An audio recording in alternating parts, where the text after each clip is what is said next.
जैसा बोलना है। बताइए, अनादि पदार्थ कितने? कौन कौन से?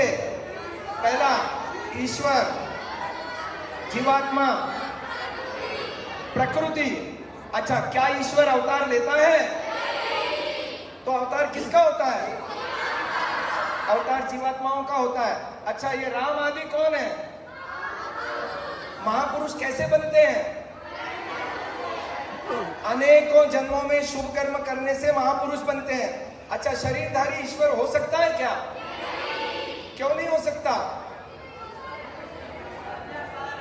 क्योंकि ईश्वर के एक भी कार्य शरीरधारी नहीं कर सकता, इसलिए कोई भी शरीरधारी ईश्वर। अच्छा, ये बताइए कि देवता कितने प्रकार के होते हैं? कौन कौन से? जड़ और चेतन देवता। अच्छा, जड़ देवताओं की पूजा किससे करते हैं? अग्निहोत्र से। और चेतन देवता कितने प्रकार के?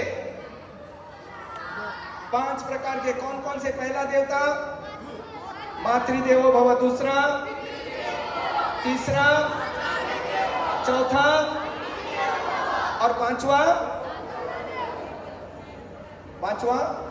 अरे, आपके मम्मी पापा परस्पर देवी देवता नहीं है क्या? हाँ, तो कौन सा है पांचवा देवता? गृहस्थ आश्रम में पति पत्नी। अच्छा, बताइए, दुख कितने प्रकार के होते हैं? पहला दुख आध्यात्मिक, दूसरा, तीसरा आध्यात्मिक दुख। अच्छा, अपनी गलती से होने वाले दुख को क्या कहते हैं? अच्छा, जड़ों से, प्राकृतिक आपदाओं से जो दुख मिलता है उसको क्या कहते हैं?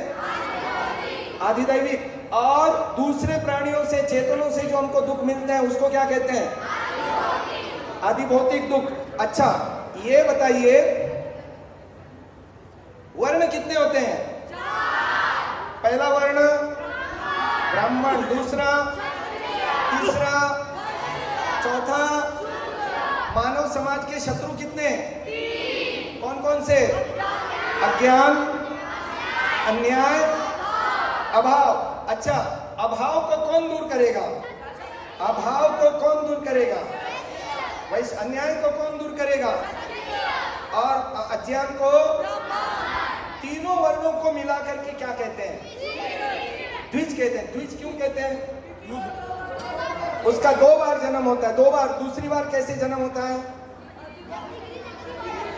जब वो डिग्री लेता है, विद्या पढ़ करके योग्य होता है, तब वो ब्राह्मण, क्षत्रिय, वैश्य कहता है। अच्छा, शूद्र क्या करता है? आश्रम कितने होते हैं? पहला आश्रम, दूसरा, तीसरा, चौथा। अच्छा, हर एक का आश्रम में श्रम भी होता है कि नहीं होता है? तो ब्रह्मचर्य आश्रम का क्या श्रम है?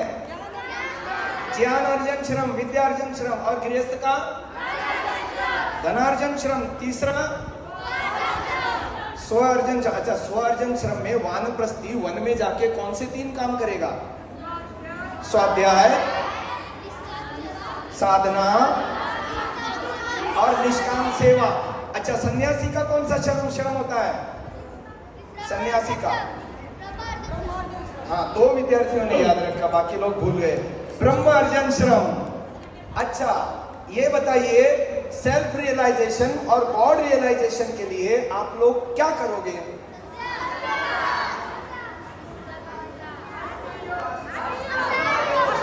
अष्टांग योग का पालन करेंगे। तो अष्टांग योग में कितने अंग होते हैं? पहला अंग यम, दूसरा, तीसरा आसन, चौथा प्राणायाम, पांचवा प्रत्याहार, छठा धारणा, इसमें सही बताया। और 7वां ध्यान और 8वां। अच्छा, बहुत अच्छे। यम कितने होते हैं? 5 यम। कौन कौन से होते हैं? पहला, वैसे तो सिखाया बहुत कुछ है, आपने देखा ये सारे के सारे बच्चे बोल रहे थे। अब आप में से बैठे हुए महानुभावों को ये लग रहा होगा आर्य विद्यालय में क्या सिखाया जाता है। देखिए, आपके सामने ये बच्चे, और मेरे ख्याल से आर्य परिवारों में से इसमें 1% या 2% ही होंगे, बाकी सारे नॉन आर्य परिवारों में से आए हैं। और एक विशेष बात कुछ हमारे दिलीप भाई जी बताना चाह रहे हैं, मैं उनको आमंत्रित करता हूं। देखिए, मात्र 3 दिन में, 3 दिन होते क्या है जी, और देखो बच्चों ने कितना सीखा है। आप आर्य समाजी यदि हमारे शिविरों में बच्चों को भेजेंगे, अच्छा धन्यवाद, लेखा बहन जी ने भी हमको सहयोग दिया है और ये माता जी ने भी दिया है 500 रुपए। मैं माइक सौंप रहा हूं। एक विशिष्ट घटना इस शिविर में भी हुई है, वैसे तो हर शिविर में होती है, पर इस शिविर में इन लोगों के ध्यान में आई, वो आपको बताएंगे दिलीप भाई जी। ओ पूजनीय मातृशक्ति, पूज्य वडिलों, नवयुवान साथियों, प्यारे प्यारे बच्चों, देखिए हमारे अरुण आर्यवीर, वो ईसाई में से अपने धर्म में कैसे आए मालूम है? शिविर से। पवई में 30 दिन की शिविर हुई, तब उनका हृदय परिवर्तन हुआ और उनके बाद उन्होंने कितनी उन्नति की वो तो जानने वाले ही जान सकते हैं, जो स्वाध्यायशील हैं। आज मीडिया के द्वारा वो छाए हुए हैं वर्ल्ड में, अनेक प्रकार की एक्टिविटी रोज हो रही है, ठीक है। ऐसे आर्यवीर हमारे अरुण जी को लिए हम पहले तालियां बजाएंगे। फिर मैं एक आश्चर्य की बात बता रहा हूँ, बता दूं आपकी बात, ठीक है। देखिए, ये बच्चे जैसे हमारे बहन जी ने कहा कि बहुत शरारती थे, मैंने भी अनुभव किया। मैं भी वहाँ 2-3 दिन जितना समय मिला जाता रहा और इसको मारता भी रहा, पीटता भी रहा, लेकिन ये जिसको पीटा है ना, वो सारे ही नमते हैं, ठीक है, पहली बात।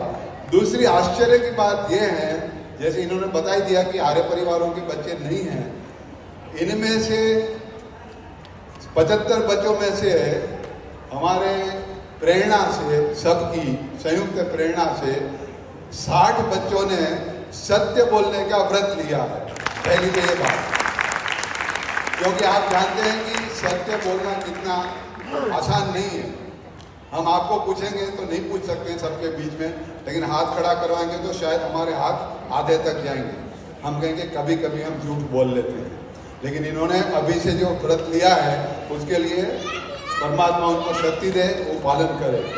और दूसरा जो सबसे बड़ी आश्चर्य की बात इस शिविर में हमें उपलब्धि हुई है, वो ये है कि इसमें 20 बच्चों ने मांसाहार का, अंडे का त्याग किया,